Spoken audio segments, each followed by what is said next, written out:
Will the Jets offensive coordinator search finally end in the next 48 hours?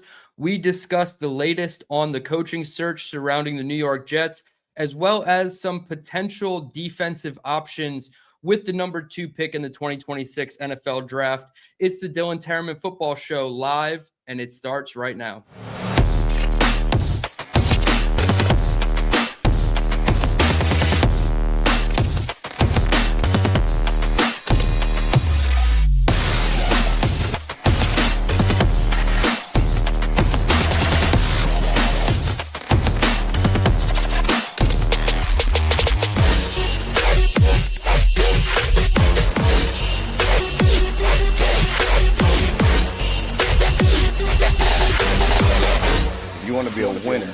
Not only have to understand how to win, but to understand how to consistently win.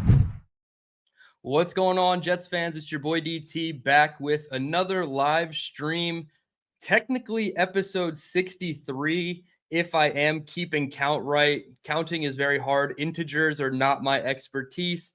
But episode 63 of the DTereman Football Show. I appreciate everybody for tuning in. Hit the like button. Subscribe if you are new to this channel. We are over 1,500 subscribers. I believe the last time I checked, we were at 1,525. So we are on our way to 1,600 subs, on the road to 2K subs, as you see down here in the corner. We will be doing some kind of cool giveaway once we get to that 2,000 milestone. I really appreciate everybody for tuning in. A bit of a loaded show today. Going to be talking both Jets and NFL Draft. Obviously, everybody knows I was at Senior Bowl last week. I don't need to continue harping on it. I feel like I sound like I'm putting myself on a pedestal by saying, oh, I was in Mobile last week so many times. But obviously, we were there. So we will get into the NFL Draft stuff. But the NFL news as it pertains to the New York Jets, real quickly, Nick Shine Show, hit the like button. I appreciate you, brother, for tuning in while you are at work. Absolutely hit that like button. Help me get in front of the eyes of more potential Jets and draft fans, both on YouTube. So the news of the week really just reported a couple hours ago. Yesterday, it came out that the Jets have in-person interviewed Darrell Bevell, the former, I guess, Dolphins quarterbacks coach. And then they also in-person interviewed the former OC of the Chargers, Greg Roman. Now, a lot of people kind of freaked out a little bit because Frank Reich was supposed to be the favorite of this job dating back a couple weeks ago, right before they even moved on from Tanner Engstrand. But as we found out today, they have Frank Reich in the building. Let's make that a little bigger for everybody to see. Zach Rosenblatt of The Athletic says Frank Reich is in Florham Park today. Per sources, I would expect the Jets OC search to wrap up pretty soon. So we know the three quote-unquote finalists are Bevell, Roman, and Reich. Realistically, I feel like Frank Reich is the only option I would like to see as an offensive coordinator. I do think Greg Roman does some things well in terms of run game schemes and things of that nature, but I don't know if he should be the full-time OC. I'm not in love with any of the names, right? Reich has his issues. I felt like the last time he was on a successful team, he was the OC, but he was not the play caller. So how much responsibility and say did he have in the Super Bowl winning Eagles roster, obviously that had Carson Wentz and Nick Foles at the time? So Frank Reich would be the best of the three options, in my opinion. That doesn't necessarily mean that it's a home run hire. I do think, and this I feel like comes with a small amount of copium, of course, I would actually say that Frank Reich plus one of Greg Roman or Darrell Bevell brought on to this Jet staff is actually a more intriguing hire than Matt Nagy with the New York Giants. Obviously, they had to pivot off Todd Monken with John Harbaugh trying to bring him in as the OC, and now they had to pivot to Matt Nagy. So I don't know, man. Maybe it's a little bit of copium for the Jets, but I think Frank Reich plus Greg Roman as your run game coordinator is a better hire than Matt Nagy is as the play caller for Jackson Dart and the Giants. I think both have the opportunity to work. Both have the opportunity to completely fail, right? We've seen the Jets do things and obviously be wrong in those choices anyway. So as it stands right now, we have 3 finalists, nothing solidified, but we do have an updated coaching spreadsheet. For those that are left on this coaching staff, both offensive and defensive, we have no offensive coordinator, of course, no pass game coordinator, no quarterbacks coach. Our tight end coach, Jeff Blasco, just left to take a job with Cleveland. That kind of tells you the state of everything at One Jets Drive. We are missing defensive assistants, a defensive line coach, and linebackers coaches, as well as an assistant DBs coach. So not a lot of names left on this coaching staff, unfortunately. And there is the potential that more could be leaving the building, right? We just saw Jeff Blasco take a job with the Cleveland Browns. He was the tight ends coach. Is there a possibility that even a guy like Steve Hyden, the offensive line coach, who, in my opinion, is probably the second best hire that Aaron Glenn made to this entire staff, right? Chris Banjo, number 1. Steve Hyden, number 2, for what he's been able to do with that offensive line unit, going from one of the worst in the league to at least league average, maybe slightly above league average. So I do think there's a possibility where more coaches leave, and perhaps Frank Reich, if he is the OC, I feel like he might want his own guys, right? And that could include an offensive line coach.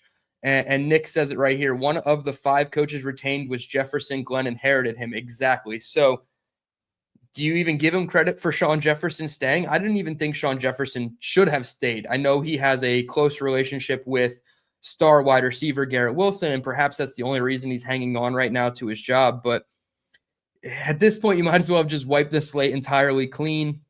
You could also, argue that should include the head coach. But obviously, as it stands now, the cupboards are a little barren with the Jets, and there will be some type of movement with the OC position, at least within the next 24 to 48 hours. Of course, as you guys know, as soon as we hit end stream, there will probably be news related to the Jets hiring their offensive coordinator. So, of course, that's just how it goes in the land of the Jets. Our guy Kev in the chat, shout out to you. Appreciate you. Go check out me and him chopping it up last night in our Monday spot, talking all things draft. He says Matt O'Leary at 2. He's in the conversation, right? I mean, a blue chip player. We've all seen Matt O'Leary throw on the run. That garbage can stood absolutely no chance against Matt O'Leary. Dropped it right in the bucket. So you can definitely make the case that Matt O'Leary at 2 is certainly on the table.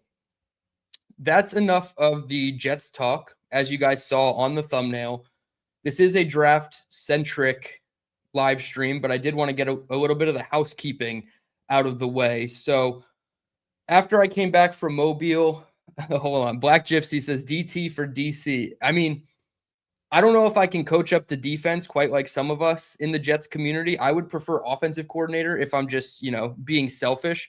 I would take DC, though, if the Jets wanted to employ me. I can figure out a more unpredictable blitz package than Steve Wilks. I promise you that. And yeah, BJF analytic position, 100%. They're still building out their analytics department, and I do think that Kev would fit right in there with the analytics guys. He is a nerd stats enjoyer, certainly. So we appreciate that. And if that was the hire, you could make a whole staff of just Jets content creators, and you're probably doing just as good, if not better, than what the current Jets have, especially from a drafting perspective, right? You get a guy like Connor Rogers in the front office, and this team is turning it around. Maybe not to the degree of the Patriots, right? 4 wins to Super Bowl, but the ship is turning a lot faster with Jets content guys in the building. So with that, we will turn our focus to the draft. I've been studying the edge position guys because obviously at number 2, that is a lot of the talk right now is, do you take a blue chip edge defender? Do you take a blue chip wide receiver, whether it's Tate, Tyson, Lemon, right? There's a ton of different, maybe not a ton, but there are several different avenues the Jets could take at number 2. A lot inspire more confidence than the other, right? I don't think forcing the need at quarterback at number 2 necessarily fits the mold of what the Jets should be looking to do this offseason, but strictly focusing in on the edge rusher position, we're going to talk about 3 names that have kind of been talked about at length, but I want to go a little bit more in depth with them and talk about just how close they are in terms of my personal rankings. And now, when I say my personal rankings, that is only based on tape. So what I saw on the All 22, this does not factor in injury concerns or character concerns, because those things are a lot more of a projection. And it feels like when you try to piece those things together, your grades become a little bit skewed. So mine is strictly based off the All 22. And then we'll talk about some of the other elements or factors in what makes these guys the possibility for the fit at number 2. So pulling up PFF's rankings right now, just to show you how close this race is. Ruben Bain currently sits as their number 2 player on their big board. Arvell Reese from Ohio State is number 3, and David Bailey from Texas Tech is number 4. So we're really talking about splitting hairs in terms of who is better than who, right? It's really more of like, this team might covet that trait, so they're going to go with X prospect, where this team might covet this, so they'll go for Y prospect. And I feel like knowing who the defensive coordinator is in Brian Duker with Aaron Glenn calling the plays, it does give us a little bit more of a breadcrumb trail as to who and what could fit on this defense. So we'll go in order of how PFF has them ranked right here, and then we'll go into my more detailed notes of each person. So Ruben Bain from Miami, obviously he wreaked havoc across the entire college football playoffs. They went all the way to the national championship.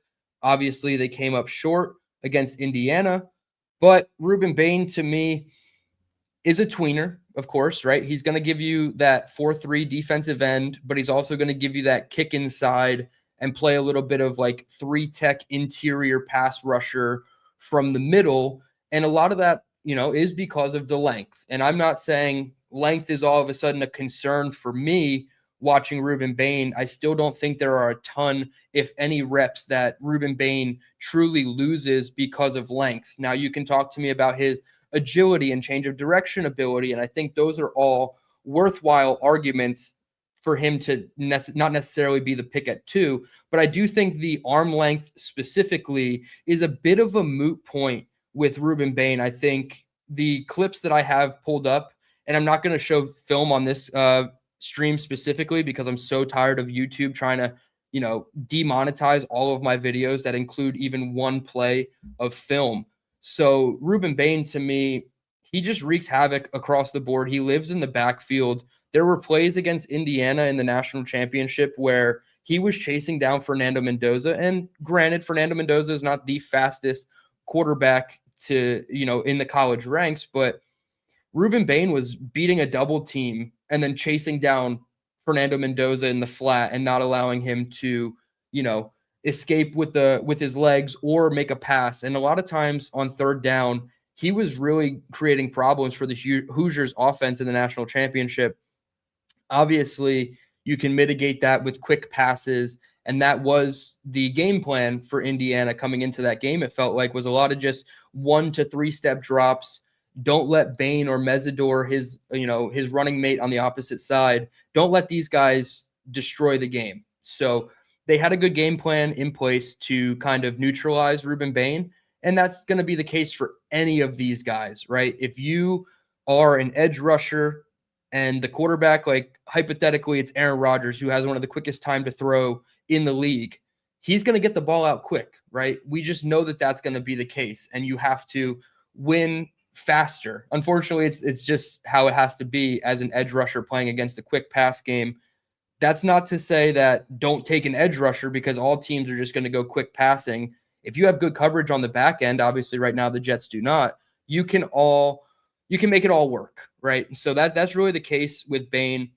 Length is somewhat of a concern to the NFL. Again, me personally, I don't think it's a concern watching him on tape, but I know for a fact that teams will have thresholds that Ruben Bain does not check the box of. And a lot of those guys are going to say, hey, we'll go somewhere else with our pick. Whether it's the Jets at 2, the Commanders at 7. I don't think the Giants or the Browns will go defensive line, but teams have thresholds, and Ruben Bain's probably not going to check the box for that threshold. Now, when you talk about first step explosiveness and bend and flex around the edge, for being 6'3", 270, possibly closer to 280 pounds, I think Ruben Bain's ankle flexion and his ability to bend the corner is still really good. And, you know, you watch more Miami tape and Mesidor sticks out to you, even though he is a bit of an older prospect. They both have it, and they're different body sizes, right? Ruben Bain is more of like the thick lower half, the ass and legs type of guy that I constantly talk about on here. To me, Ruben Bain doing this at his size says more to me than like Akeem Mesidor doing it on the other side, because he's holding a little bit more weight on his frame. He is a little bit more, I don't want to say stocky, but like compact compared to Mesidor, who just has really long arms. So Ruben Bain can win a multitude of ways, in my opinion. His first step explosiveness is good, always has a high motor. And I think that's going to be the common theme with any of these guys that we're going to talk about at the edge position, the big three, we'll call them. Their first step explosiveness is all very good, especially David Bailey when we get to him. But the moves that I think Ruben Bain has displayed on tape, he has a good swipe move, a good swim move. I didn't necessarily ever see him spin, but he had a good push-pull rep. He had some good speed rush reps, which, again, for his size and body type, you wouldn't necessarily think a speed rush is in his arsenal. You would think probably more speed to power, and that's okay, right? I don't think he has a plethora of pass rush moves, but what he does have, he can win with. I want to see a little bit more counters and things of that nature with Ruben Bain. Like when he gets stalemated, how does he get off that, right? So that's the thing with him, where I felt like a David Bailey or an Arvell Reese, mostly a Bailey, has more pass rush answers to when there's a really good offensive tackle going across from them. So we talked about the versatility with Bain, and I think this is where it is going to set him apart from some of the other guys, right? He can play the 4-eye. He can play the 4, which is head up on the tackle. He could play the 5. He could play the wide 9. There's also the case where he can fit in as a 3 tech in certain systems, right? A 4-3 attacking front. I feel like he could be a 3 technique player at times there. So you can see the path for him to be a 3-down player on defense. And then his run defense is really good. Don't put a tight end up against Ruben Bain. It's probably not going to work out well for your tight end. And if you're trying to get like that split flow motion and like inside zone with a split flow, and you have a sniffer coming across trying to crack down on the end man line of scrimmage, Ruben Bain's probably going to blow that up more times than not. So again, there's a lot to like about Ruben Bain. He's not my personal favorite at number 2, but I do think if the Jets decided to go that route, I can't really argue with it. You're getting a piece to your defense that is going to be what we consider a numbers changer, right? They are going to make the offense tendency-wise go a different way, right? If they see Ruben Bain head up on a tackle and that tackle is not a really high talented tackle, they're probably going to stick a tight end over on that side, or they're going to put the back in on that side to chip and protect. So Ruben Bain is still a numbers changer from that perspective. I see almost 100 of you guys in the room. I certainly appreciate it. We are talking edge rushers today. Hit the like button, subscribe if you are new to the channel. We are on our way to 1,600 subs. So that's Ruben Bain in a nutshell. The long arm or the length issues will be a concern, not for me. And I do think he is very well worth the pick at 2, even though me personally, I would not make this choice. Now, a couple weeks ago, before I did the entire film dive on these guys, I had Bain first. I was like, yeah, you got to go take Bain. He's a wrecker. He's destroying the college football playoff single-handedly for Miami, and it would have been a really good fit. And then I started watching Arvell Reese. I started watching David Bailey, got more into their tape, and I just started liking those traits a little bit better. So that's Bain. Arvell Reese, Ohio State. Again, another quote-unquote hybrid style player. He is more of your outside linebacker with off-ball abilities, right? I turn on the Ohio State tape of their college football playoffs. I watched the Big Ten championship and their game against Miami. And number 8, Arvell Reese, is standing in the middle of the defense at the second level as like a Mike back or sometimes a Will backer with Sonny Styles there. And you're like, okay, what can he do from the second level, right? I feel like he's a great off-ball linebacker. Don't get me wrong. If you wanted to put him as an off-ball linebacker and just, give him the responsibilities that Quincy Williams had, right? The screen buster, the sideline to sideline in space, man coverage, probably not going to be the most efficient use of him, especially if you're going to take him at 2. My plan for Arvell Reese, given the really good length and build that he has, he could probably add a little bit more weight, maybe like 8 to 10 more pounds. I really feel like Arvell Reese at like 252, 255 pounds instead of his listed 243, 245, he could really wreak havoc. And the thing about Reese specifically with the Jets, and I understand we don't need to talk about, the coaching could screw it up. That's the case everywhere. That's the case especially now with the Jets. My whole thing with Arvell Reese is if you are going to prioritize him as the pick at 2, please have a solid plan for him. Do not just say, sometimes we'll put him on the edge, and then if we need to, we'll back him up to the second level off ball and see what he can do there. No, you need to put his hand in the dirt or have him as a 2-point stand-up rusher, and that's it. Just have him go get the quarterback. Yes, he can spy the quarterback. He can drop out into the flat in coverage and cover a running back in the flat. That's all well and good. Don't make that the reason you draft him.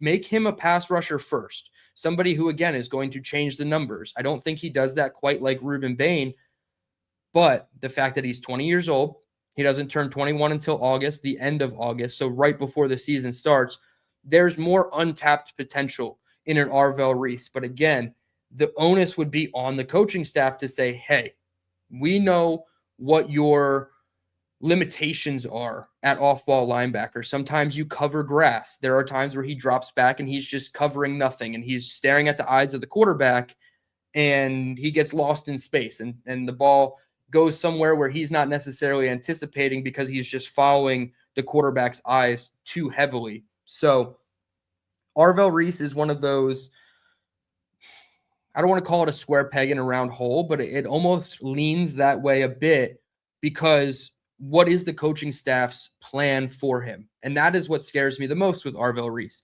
The talent is undeniable. You can't tell me that with his length and explosiveness and flexibility, again, a very, very high motor with Arvell Reese. He never shuts it off. You see him go, you drop back in coverage, and he's almost doing that combine drill where they shuffle left, they shuffle right, they have him shuffle back, and then he's going left to right again, and then he's sprinting out and chasing the tackler. He is like the quintessential combine linebacker drill where he just covers space and he covers a lot of ground in a good way. Again, is that the reason that you're drafting him? I hope not, especially not at 2. Let somebody else draft him to make him an off-ball linebacker. Make him a pass rusher. If you're not going to get a guy who passes the ball and you're not going to get a guy who catches the ball, at least get a guy who sacks the guy who passes the ball. To me, those are the 3 things that you really have to come away with in this draft. Premium positions at premium picks. Arvell Reese is certainly that if he is a pass rusher first. Again, I like some of the things he does at off ball, but I'm not in love. So we'll put Arvell Reese in the edge bucket. I know PFF, if we pull up the graphic again, PFF has him listed as a linebacker, and that's okay, right? His pass rush win rate and things of that nature tell you he could be a full-time pass rusher, but some teams are going to view him as more of an off-ball first. I mentioned about, the split flow motion, cracking down on the end man line of scrimmage with Ruben Bain. That happened a lot with Arvell Reese too.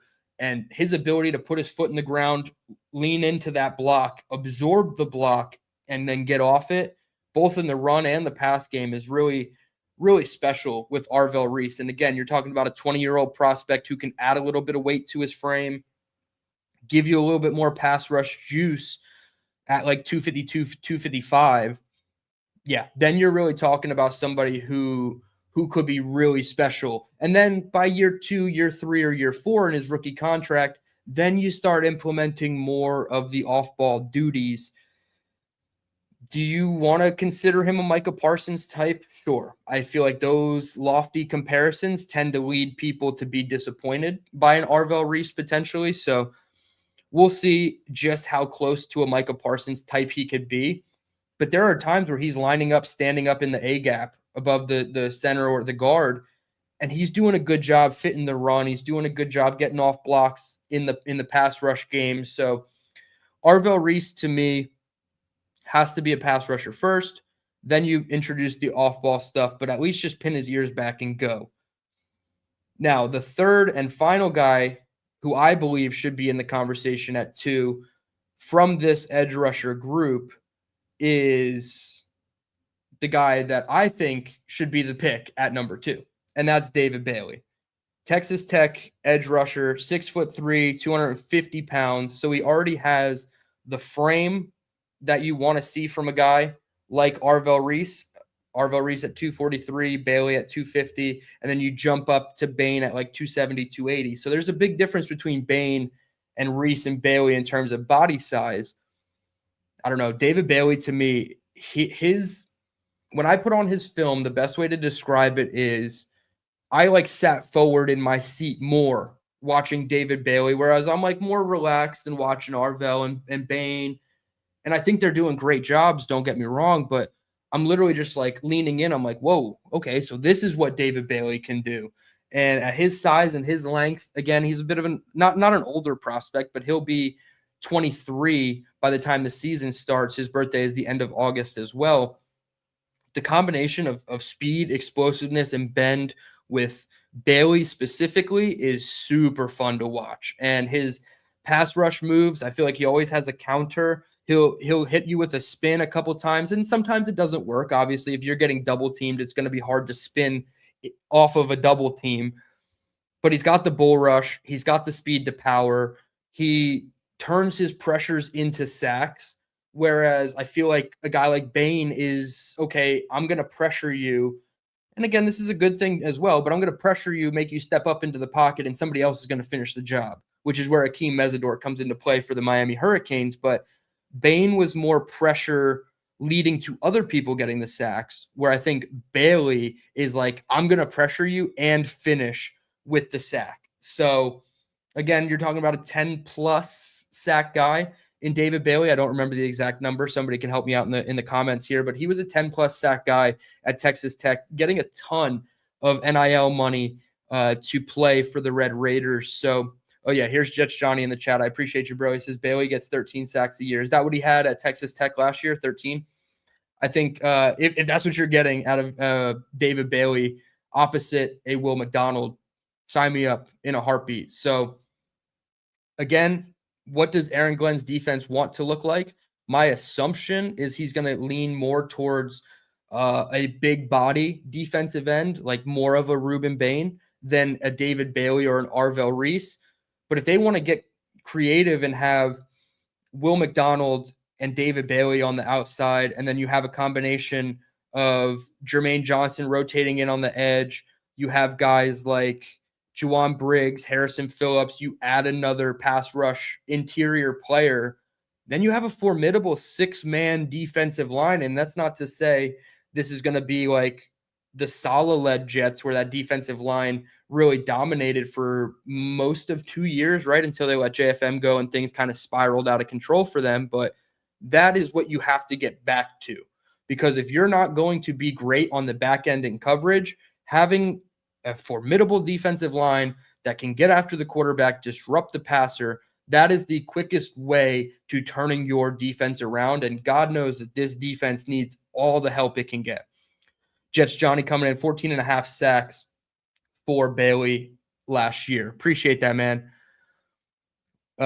Snow Removal says, why not keep all 3 rushers? That's what I'm basically getting at, is you don't have to get rid of Jermaine Johnson or get rid of Will McDonald because you get a David Bailey. No, you can have all 3 in the room, have a wealth of talent at that position. Nobody will care from the Jets fan perspective, if you are overcorrecting a need, especially on defense. I am so cool with overcorrections. Like, I was an advocate of, and this is a completely different circumstance, but CJ Uzama and Tyler Conklin both signed in free agency to the tight end position. That was an overcorrection at the position. And of course, it just didn't work out for the Jets, but I would much rather have an overcorrection than a half measure where they're like, yeah, well, we'll take this one guy and try to make it work, instead of ignoring the fact that you could just have both and make both work potentially.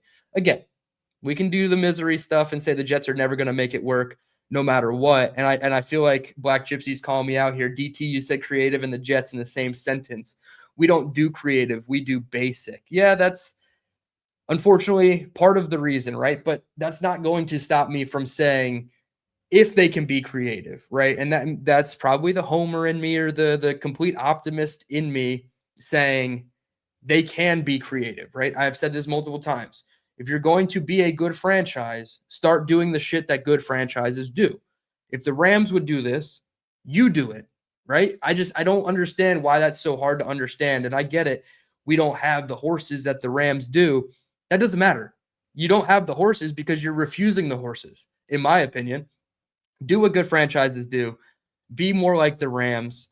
Load up on defensive line talent, because then you can mitigate some of the lack of talent that you might not be able to get at safety or somewhere else at the second level at linebacker. So overcorrect instead of half measure on the defensive line. Appreciate everybody for tuning in. We're over 115 people in the room. Hit the like button. Subscribe if you are new to the channel. I missed this a couple minutes ago from Welcome to Something, a $5 super chat. Thank you so much. I genuinely appreciate that. All of the super chats have been super helpful right now. My main job is very lackadaisical in terms of the hours that we are working. So money is a little tight for your boy right now. So I appreciate all the super chats that come in. Welcome to Something says, if we draft one of these guys, do you see us trading McDonald or Jermaine? Yeah, I don't think you have to. Could I see a world where that happens? Sure. What do you get for a Jermaine Johnson? Is it a 3rd round pick? Is it a 4th round pick? Is it even a 5th round pick, right? I don't know what the return would be for a Jermaine Johnson, but if I just had to completely guess, of the two, McDonald or Johnson, if they were to get rid of one, my lean would be with Will McDonald being the one to go. I don't think Aaron Glenn has really ever had a pass rusher of his stature outside of maybe James Houston, who Buffalo and I talked about last night. Like, that's the only guy under like 270 on the defensive line that Glenn employed in Detroit. So I would say it's probably McDonald to go over a Jermaine, but that doesn't mean you have to get rid of him. Now, if you get an offer you can't refuse, like if somebody offers you a 2nd round pick for Will McDonald or a 3rd round pick for Jermaine Johnson, you probably have to take it. And then you're just loading up on assets in 2027, because let's face it, if the Jets can get 7 wins in 2026, I think a lot of us would be completely shocked. That's, again, not saying we have to punt on the season, but reading through everything that's been going on and the moves that they're making, a 7-win season is probably the absolute ceiling, the glass ceiling for this team. So keep all the talent unless you get an offer you can't refuse, much like Sauce and Quinnen at the trade deadline last year. We'll take a couple more comments before I go into my early big board rankings. Now, again, please note that I have not watched every single player that will end up in my top 10, but I do have my top 7 as a work in progress here that we will talk about in just a minute. Jets Johnny says, JJ is good against the run, and you can get a DT to help with the run too. Yeah, so we obviously have Harrison Phillips, who's more of the ideal run stuffer, and then Juwan Briggs is more of that pass rush guy. Could you get a defensive tackle like Grayson Halton in the 4th round and say, hey, we're going to pair you up with Juwan Briggs on our 3rd down pass rush situations, and then that's a really formidable 3-player interior defensive line. And then you have a guy like Bailey, McDonald, and Jermaine on the outside. That's a nice 6-man rotation. You could go with a more run-stuffing defensive tackle. I'm not saying Lee Hunter from Texas Tech is only a run-stuffing defensive tackle, but he fits the mold of more of like leaning towards a run stuffer than a true pass rusher. He probably gives you a little bit of both, but you can convince me either way with the interior defensive line. Now, on the edge, for me personally, I'm going with the skinnier guy that shows me a ton more juice, a ton of pass rush moves. And right now, I think that would lean with David Bailey. David D., our resident Lions fan in the chat, he says, James Houston had a tremendous second half of his rookie season after being on the Lions practice squad. He severely injured his ankle in game 2 in 23, which derailed his time with the Lions. Yeah, I know that injuries played a bit of a factor. I wasn't sure just how much, but unfortunately that is the case with some of these guys. They just can't come back from injury, and that's something we do have to note with a Jermaine Johnson, right? This will be his second year coming off the Achilles, but he didn't look like the guy that he was before the injury. So hopefully he can get that back and not end up suffering the same fate as like a Carl Lawson. Marcelo says, I'm breaking the kitchen table for Arvell Reese.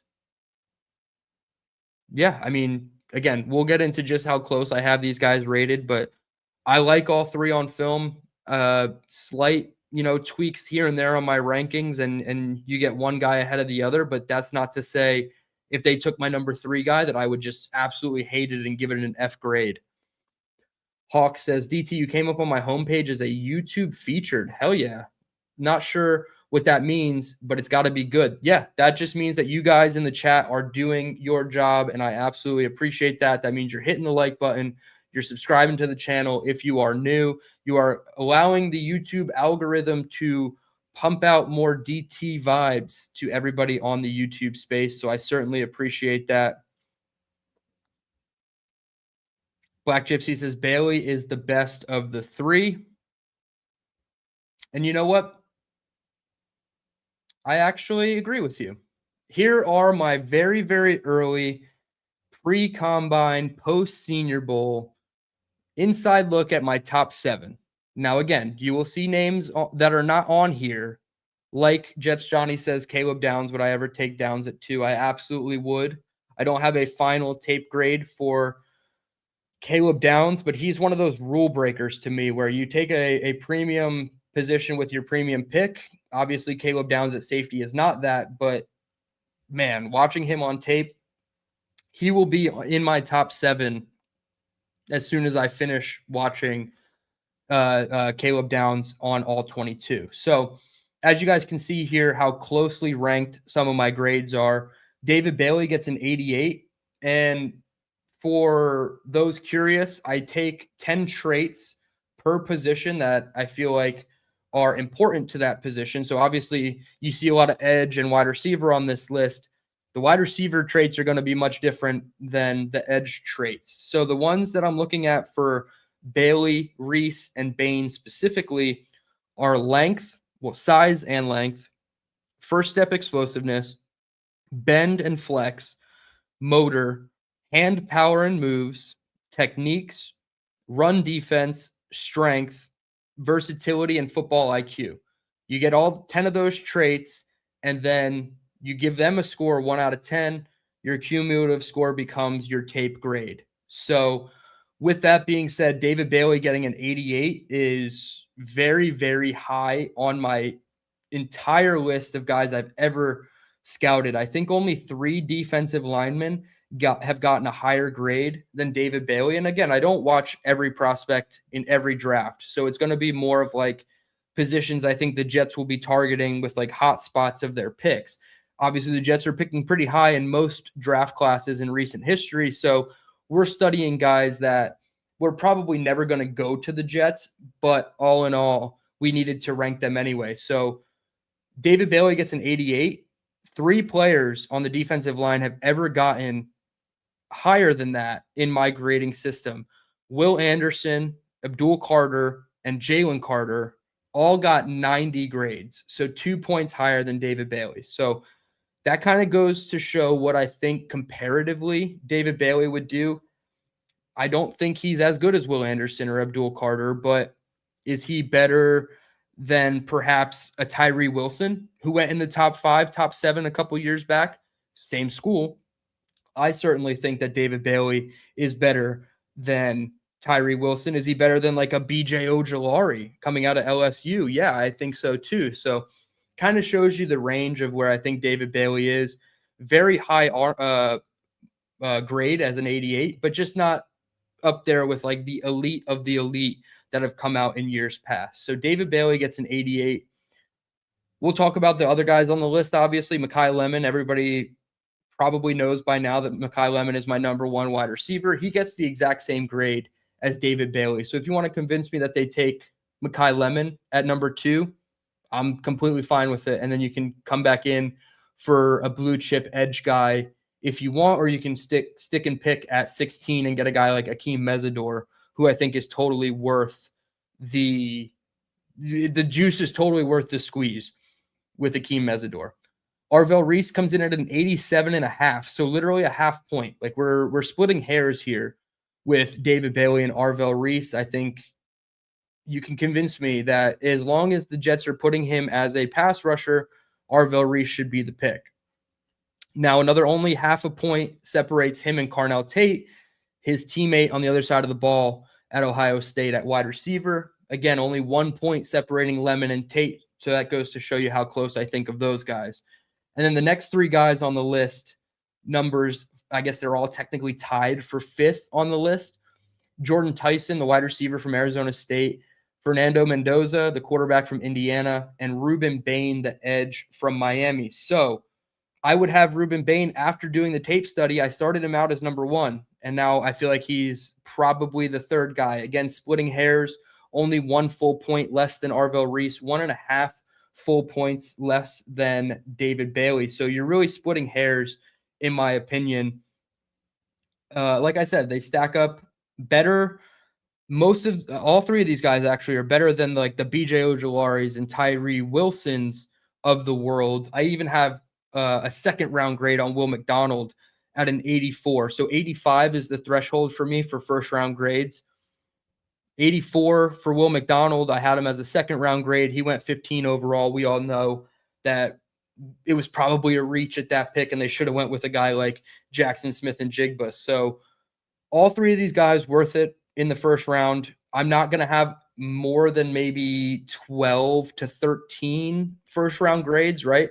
I can anticipate Caleb Downs having a 1st round grade, Sonny Styles having a 1st round grade, Jeremiah Love, the running back from Notre Dame, he can have a 1st round grade, and that would give me 10 right there. Outside of those guys, I'm not sure if there's a prospect that really sticks out to me enough to say, hey, he's going to get a 1st round grade from me. ESPN has 11 guys with 1st round grades, and I believe that was even before Dante Moore returned to Oregon. So are you looking at 10 1st round grades from ESPN guys, where I would say a normal draft has closer to 15 to 17? So not going to be as many 1st round grades for me coming out of this draft. And that's why I don't poo-poo the idea, right, of the Jets going blue chip edge at number 2 and then trading back up into the top 10 even to get Makai Lemon. I did a mock draft that I put out on the channel yesterday for you guys to check out, and I'll pull up the graphic of it. But I had 2 picks inside the top 8, and I went with David Bailey, and then I circled back and I got Makai Lemon at pick 8. I traded up with the New Orleans Saints, and I came away with Bailey and Lemon in the top 8. And then I traded back from 33, and I rounded out some of the defensive talent that we certainly need here. But I'm totally on board with the Jets trading up at 16 to try to acquire 2 blue and or red chip talents. Like, if you don't think Makai Lemon is a blue chip player, that's fine. I think him and Tate and Jordan Tyson, to a degree, are all blue chip players, right? They're all bunched within. It's a lower end 1st round grade, but again, we're not gonna nitpick, a point and a half, right? I feel like that's just a little silly. I like all these guys. Any of these guys at 2 would be okay with me. Probably Jordan Tyson is the one where I would be like, with the injuries and the other variables in play, maybe Jordan Tyson isn't the best option at 2. But you can convince me that any of these guys should be the pick.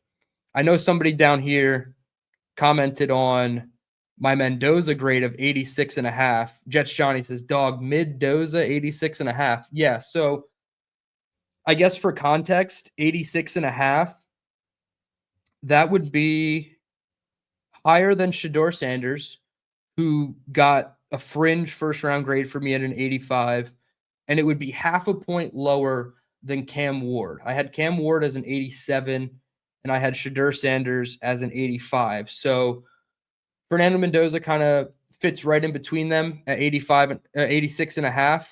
Again, I think Mendoza's worth the number 1 pick in this draft, but if there were other quarterbacks involved, he probably would not be quarterback 1 for me.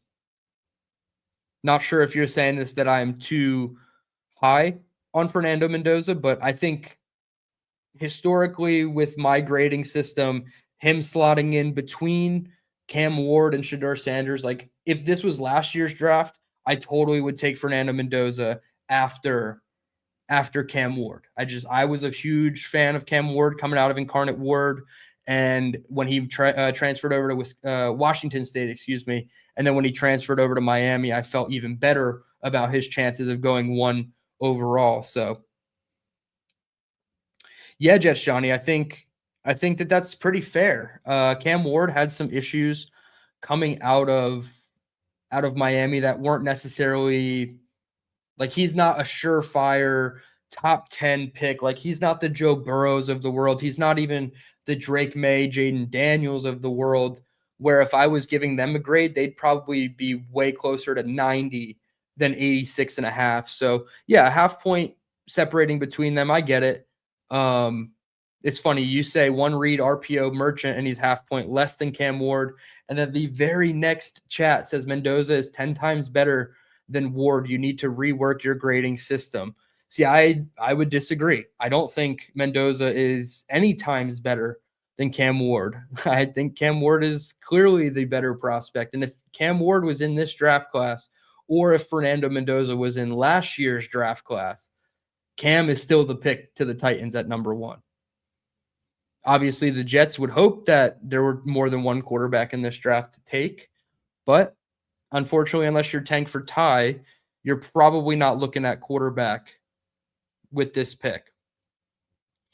So for those who might be curious, because I know Ty Simpson loves to get talked about here, I had Fernando as an 86.5, and I have Ty Simpson as an 83. So Ty Simpson gets a very high second round grade, 3.5 points different than Fernando Mendoza. I think Fernando's accuracy is better. I think his mechanics are slightly better.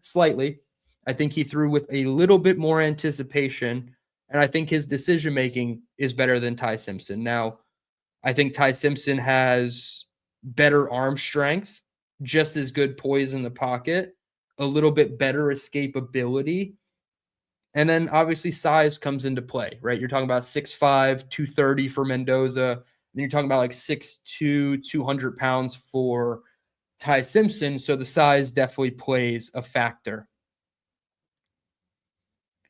Franklin says Mendoza is nowhere near Ward. So if we're talking about Ward as a prospect, not what he did in his first year in Tennessee, I think they're still close.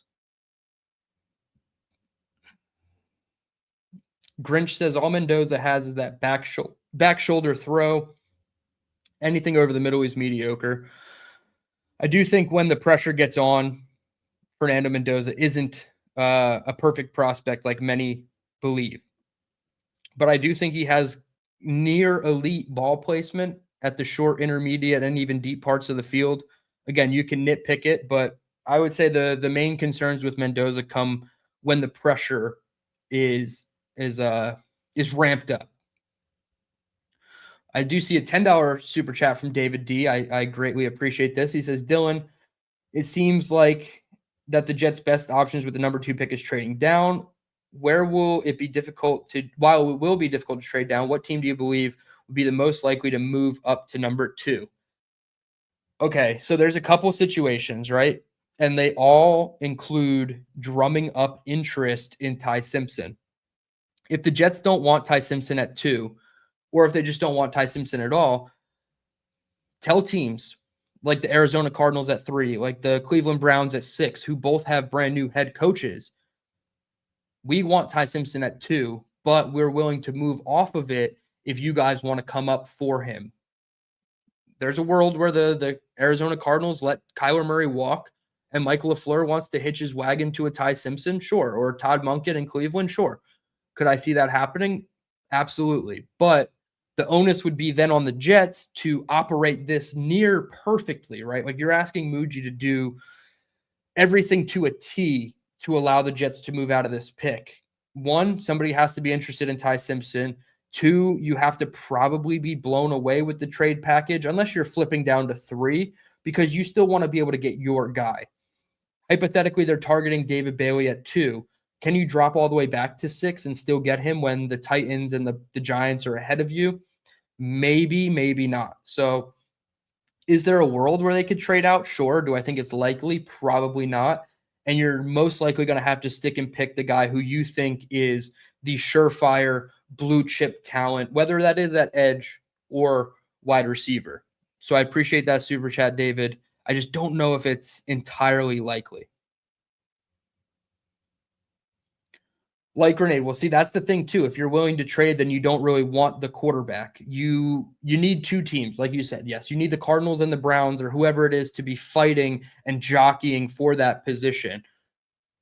Again, we're asking the Jets to thread needles here, right, that aren't necessarily in their wheelhouse of being threaded, which is why you're probably just going to get the stick and pick of the blue chip player. But what if the Jets decide, hey, we're going to throw a curveball. We're going to take Carnell Tate or Mekhi Lemon at number 2. That kind of drums up some weird things at the top of the draft where anything could go at that point. So we'll just have to see when it gets closer. And I don't think the Jets will ultimately trade out, but they should trade up from 16 for sure. Jets Johnny, I wouldn't trade a 7th rounder to move up for Fernando Mendoza. So wait, you're saying from 2 to 1, all it takes is a 7th round pick to make sure that you get Fernando Mendoza. I feel like even if you don't love Fernando Mendoza, you have to do that trade. If you're the Jets, take the swing at quarterback. I'm all for taking a swing at quarterback. I mean, you're not giving up multiple first round picks to do this. You're only giving up a 7th rounder and then the first round pick that you're using on Fernando Mendoza. So it's really hard for me to agree with that. Now, the Raiders could ask for 3 first round picks, and obviously I would never do that for Fernando Mendoza, but for a 7th round pick to take a swing on Mendoza, knowing that you have 3 first round picks next year to try to do it all over again with probably a new coaching staff, I'm doing that.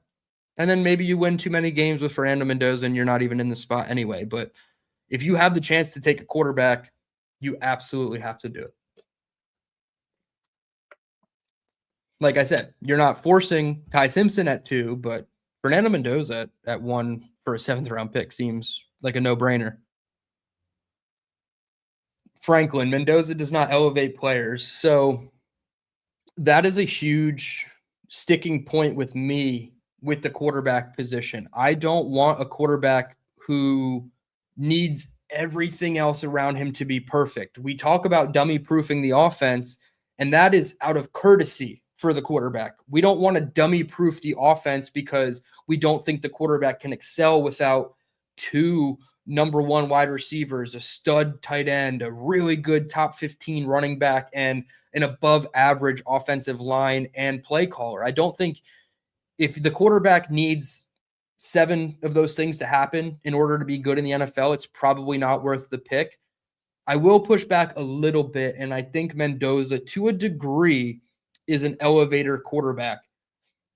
Another reason I like Ty Simpson enough to take him in a trade up from 16 is because I think that Ty Simpson is the elevator type quarterback that the Jets would covet. I think with the lack of run game, not so great play calling at Alabama, the situation surrounding Ty Simpson, quite frankly, like if you removed the injuries from Ty, he would easily be on my list as a top 5 eligible worthy pick, right? I would totally be pounding the table more for us to take him at 2, but yeah, I don't know. I would push back that Fernando's not an elevator type quarterback. He is, just maybe not to the degree of a Ty Simpson.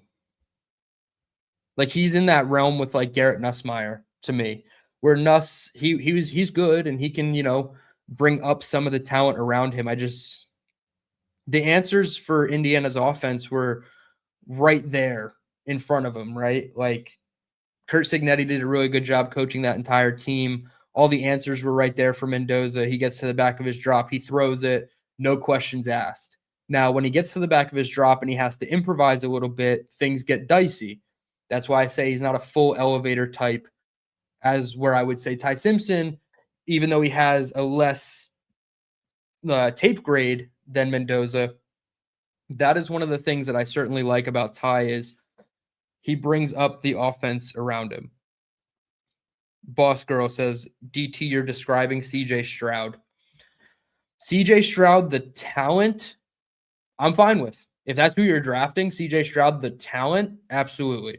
If you're drafting CJ Stroud, the absolute head case, who is completely broken and showed that he is broken in the playoffs this past season, especially against the Patriots, then no, you don't want CJ Stroud. But CJ Stroud on the talent alone, I think he would be worth the pick. If you think this quarterback is going to be a top 16 quarterback in his rookie contract, you take the swing. It's literally as simple as that. 150 you guys in the room. I appreciate everybody tuning in. Hit the like button. Subscribe if you're new. We are on the road to 1,600 subs and then on the road to 2,000 subs. I certainly appreciate everybody for tuning in. We'll take a couple more of your questions as we got about 10, 15 minutes left, trying to keep these streams between an hour and an hour and a half. Welcome to something. This is in response to Jets Johnny, who said mid does not mean trash. Jets Johnny, smoking mid usually means the bag is trash. DT knows what I'm talking about. Yeah, if you're gardening with bad soil and bad seeds or too many seeds, your gardening's not going to be as quality as you'd like it. So a lot of people would take mid to equal trash. I understand what you're saying, Jets Johnny, but I also understand what the response is saying here as well. Oscar the Grouch, Mekhi is going to be a dog in the league too. Yeah, man. Like, all the JSN, Amon-Ra, mix in a little bit of Debo Samuel in the blender type of prospect. Mekhi Lemon is so special. I'll post more all 22 on my Twitter account because I don't get demonetized there. I don't get Elon bucks. So Mr. YouTube loves to stop all monetization as soon as I post one all 22. But Mekhi Lemon on some of those corner post routes or post corner routes where he's doing like he's going vertical, he's cutting in, then cutting out, or vice versa. He takes advantage of defensive backs' blind spots so well. He gets them turning around and doing that like speed turn 270 degrees and just playing catch up on him. He can go above the rim. He's 5'11", 195, but he can go above the rim and play physical for his size, which I really appreciate about a wide receiver. And if you don't have the best talent at quarterback, you really want a guy like Mekhi Lemon who can go outside his body frame and make those really tough contested catches. That's why you would like a Carnell Tate as well. He's very good at doing that similar thing, although maybe not so much over the middle of the field with Carnell Tate, whereas Mekhi Lemon, he excels at all three levels and gives you slot boundary versatility.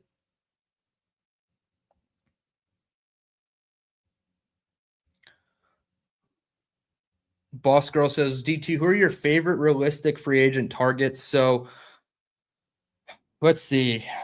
I would say Quay Walker, the linebacker from Green Bay. And now you'll probably have competition because Jeff Hafley is now the head coach in Miami. So you'd probably have a little bit of interdivision competition to get a guy like Quay Walker. But I would like Quay Walker if you couldn't get a Devin Lloyd type from the Jacksonville Jaguars. I'm looking at Romeo Doubs or Christian Kirk at the wide receiver position. I think those guys would be fine wide receiver 3, wide receiver 2 upside additions to your offense. Obviously, you're not going to take a Dobbs or Kirk and then, just completely ignore the possibility of adding a wide receiver early in the draft at 2 or 16. So if they were able to get a Mekhi Lemon or Carnell Tate and then add a Romeo Dobbs or a Christian Kirk, that is a very good top 4 at wide receiver going alongside Garrett Wilson and AD Mitchell. And then you have guys like John Mechie in like the wide receiver 5 role and Arian Smith is like your special teams only type of role. So I would say those guys. Obviously, Tyler Linderbaum, if he fully hits the open market, you gotta throw the bag at him. I don't care if you make him a $30 million a year center. The Jets have the money in this year and next year to make it work. So those would be my swings right now. And then quarterback, it's probably going to be Kirk Cousins if and when he is fully released. That is the expectation, is that he will get released. So I would say those guys mainly. Not a great free agent class, unfortunately. So it's kind of like a bad year to have a lot of money and the second overall pick in the draft. Somehow the Jets found their way this year to be so bad that they still couldn't get bad enough to get all the things that they needed to turn this around. But I still think there's plenty of things we can do with our assets to turn this around. Jets Rube, I appreciate you being able to tune in. Love me some DT for my lunch break. Appreciate it, man. Appreciate it, man. It's been too long since we chopped it up, since we did the smoke and debate at the meetup in Tampa Bay. You and the missus were awesome to talk to. Jets Johnny, okay. All right, this is my issue, and not with you, but with the fan base as a whole. No matter what name you say at quarterback, the direct response is this. It's no. It's all right, load up the March for Arch. It's like, okay, Jets Johnny, you're the quarterback, right? Like, we have to take somebody. If you're going to poo-poo Cousins, Jets Johnny specifically, tell me who you want at quarterback. I'm not doing Gardner Minshew. I'm not doing Marcus Mariota. I'm not doing that. That's awful. Like, this will be a full draft pod if one of those quarterbacks is the named starter for this team in March. Oscar, they're all terrible. They're all terrible, right? With that specific focus, they're all terrible. We're poo-pooing Mike Tomlin as a coach, and I'm supposed to say that no quarterback is worthy of this team? Like, both Cousins and Murray would be fine options, in my opinion, of what is out there. If you don't have to trade for them and all you have to do is give them free agent dollars, they're both fine options. Like, if Aaron Glenn's goal is to win 8+ games and save his ass, which why wouldn't it be? Those are your options.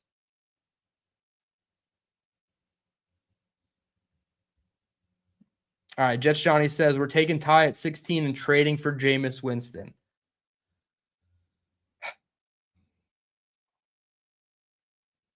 I guess. Like, Jameis Winston is of that same mold of like Gardner Minshew, Marcus Mariota. Like, what are you getting out of Jameis Winston? Are you getting 30 for 30 Jameis? Probably not. Like, I guess it would be exciting, right? It's like the strings, the violin players on the Titanic. That's what it looks like with Jameis Winston. At least you're trying to support the ship with like a Kirk Cousins or a Kyler Murray type. So I was of this mindset, Jets Johnny, 2 years ago when Kirk was looking very bad down the stretch of the season. What I saw from him in Atlanta last year when Penix went down with the injury, not too shabby. Like, he would work. He'd be okay. He would be okay. Like, if the goal is to try to get to a 500 program, Cousins and Murray are the only guys I think that are probably doing that for you. Jameis, we're winning 5-6 games and everybody's gone. So, like, if that's what you want, let's big brain our way to Kevin O'Connell in 2027. Boss Girl, DT, I saw on NFLSC someone suggested we sign Daniel Jones so the Colts can't get him and our Colts draft pick would be elevated. So how much is Daniel Jones playing next year? That would be my rebuttal. He injured his Achilles late in the season. It was like week 13 or 14. So how much Daniel are you getting 17 games out of Daniel Jones in 2026? I don't think so. Are you getting Daniel Jones back at the trade deadline? I think that's probably a little bit more realistic. Let the Colts do that. Let the Colts double down with Daniel Jones. They loved it so much. Let them double down with it. This is like too far galaxy braining for me. And I think the Colts draft pick will be just fine under their own circumstances. Like whatever they do, whether it's Daniel Jones or somebody else, I don't think the Jets need to overpay an injured and probably bad quarterback to make all that work. That would be my rebuttal.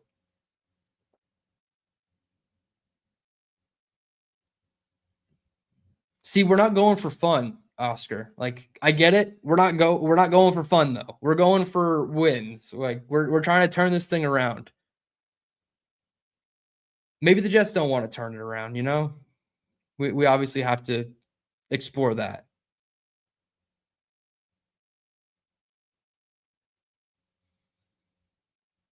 If you can get 20 for 20 out of Jameis, he'd be able to start the whole year and let Ty develop. I guess, but like, so you would rather trade assets for Jameis Winston than just use free agency dollars on Kirk Cousins? See, that's where I would push back again. I'm not trading assets for one of these quarterbacks. Unless the Cardinals gave you a draft pick to take Kyler Murray, I'm just waiting for them to cut him. I also don't know what the deal looks like for Jameis Winston. Maybe the contract isn't egregious. I doubt it would be, considering what is it, like 1 year, $6 to $7 million with the Giants last year, or what's left on his deal. 2 years, $8 million. Okay, so he got a signing bonus that can reach $16 million in incentives, 5.25 guaranteed. Sure, you can convince me that Jameis Winston is worth. But again, what are you trading for him, and what are the Giants accepting in a trade for him? Why would they just let him go? Like, it's easy to say, yeah, we'll get him for a 6th-round pick, but it's probably not realistic. You're probably trading at least a 3 or a 4 for Jameis Winston, and I'm not doing that. I'm not trading pick 103 for Jameis.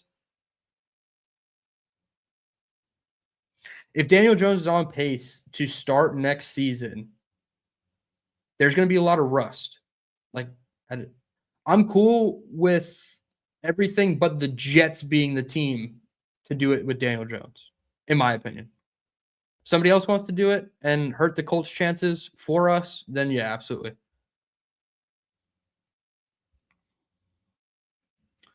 David D. I think the Vikings are going to have serious interest in bringing Cousins back, especially with the Vikings GM being fired and KOC having more power this offseason. Yes, but he wanted JJ McCarthy. So kind of tough. If KOC is the one making the personnel decisions and he wanted McCarthy, I don't know if he would move off him.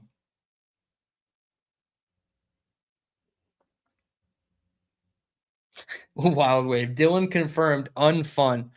Hey, of the things I've been called on this platform and on Twitter, unfun would probably be up there with one of the more mundane things that people have called me. You know what's fun? Winning games. So I'm not anti-fun. I'm just not Jameis Winston levels of copium looking for that fun. And this is the other part of it too. Cousins is more of the mentor type, and I know I poo-pooed the whole mentor thing in the past, and I don't think it's necessarily as important.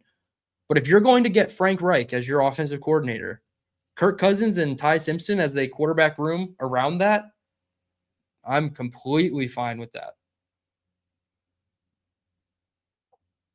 And there actually is a tie-in, like a connection between Frank Reich and Kirk Cousins. Yeah, you're trading a 6th, Jets, Johnny, but are the Giants accepting a 6th for Jameis Winston? What reason would the Giants have to trade Jameis Winston to us for a 6th-round pick?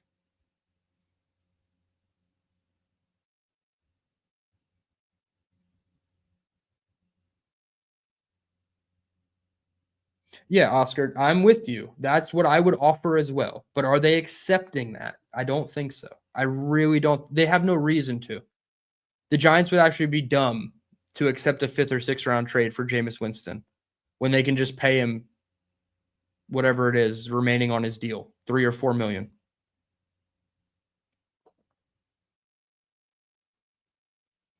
The Giants say no. The Giants say no, Jets Johnny, because Jameis is probably not starting all 17 games. And even if, all right, walk with me here, because this is how conditional picks work. The Jets send a conditional 6th. They get Jameis on this exact stipulation. He starts every game and it becomes a 4th round pick. Jameis is healthy for 18 weeks of the season. Guess who the starter is in week 18? It's not Jameis. It's not Jameis. Because the Jets don't want to give up a 4th round pick for 5 wins. You know what I'm saying? It's just two sides to it. Jets would be stupid to not offer that trade, but the Giants would be equally stupid to accept that trade. Yeah, Jameis will throw the ball. So will Kirk. Kirk will throw the ball. They'll get intercepted just as cleanly as the others. Plus, you probably want to rework the Jameis contract if you're the Jets. Like, do you want to just completely throw it in as a 1-year bridge option? Does he want to come over as just a 1-year bridge option? There's too many elements involved where on paper it makes sense, but you don't know this. You don't know this at all about John Harbaugh. Him and Jackson Dart get along really well. Could very well see this happening.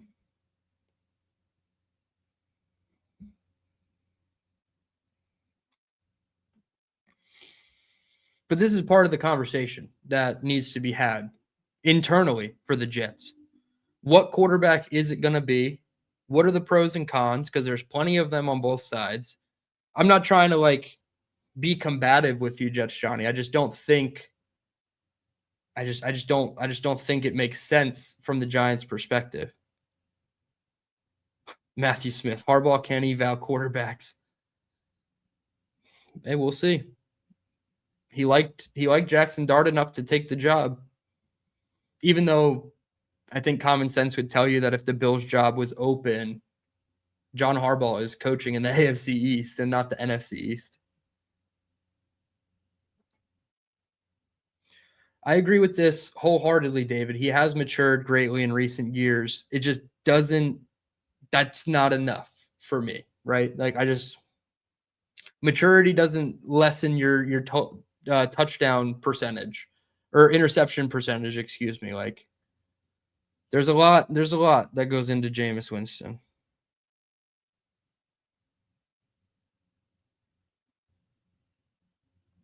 Yes, Harbaugh is a special teams coordinator. And now he has Matt Nagy as his offensive coordinator. Personally, I like what the Ravens are currently doing with Minter and Weaver and Declan Doyle.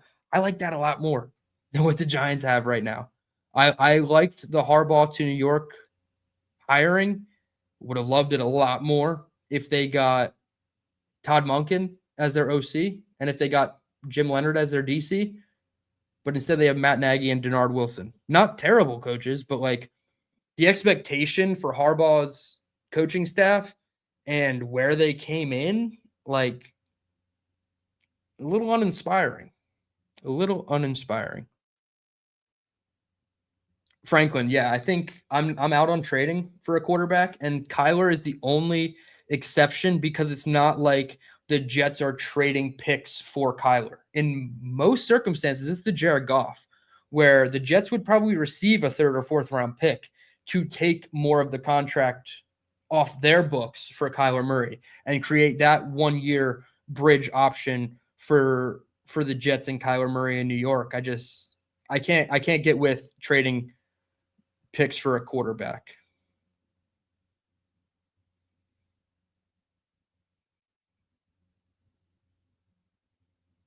All right.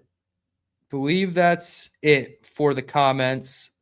We're at the hour and 15 mark, so I'm going to leave it there. I appreciate everybody for tuning in. Hit the like button on your way out. Subscribe to the channel if you are new. We gained about 5 subs on today's channel, so not terrible. I appreciate everybody for tuning in. I will be back later this week with more draft talk with DT, as well as more episodes, whether live or pre-recorded, probably pre-recorded, unless we get OC news, then I will try to jump on as quickly as possible to give you a live breakdown and reaction, because when we went live for the assistant firings, loved all the interaction and engagement that we had on that show. So if I'm around for a live show to break news, I will certainly do that. If not, I'll stay in my lane with the pre-recordeds, and you'll get a new episode of the DTereman Football Show, as well as Draft Talk with DT. I do have some cool guests that I'm trying to line up this draft season. A lot that I met down in Mobile and got to meet in person and talk to. And one of them might be very close related to the Jets. Have not confirmed him on the pod yet, but we are going to get some cool guests this draft cycle that are new names on this channel. Not necessarily new names in general, but we will certainly be having some cool guests between now and the draft in April. Also, I promised you guys a live call-in show between now and the draft. Going to figure out when to do that, but it's probably going to be between the combine and free agency. I want to get all your guys' thoughts on the combine, on who you guys want in free agency. So there will be maybe like an early March call-in show on the DTereman Football Show. I appreciate everybody for tuning in. Jets Johnny, thank you for using all the emojis, including the Dilly Goat emoji. That's fantastic. Appreciate everybody for tuning in. DT signing out saying, let's go Jets.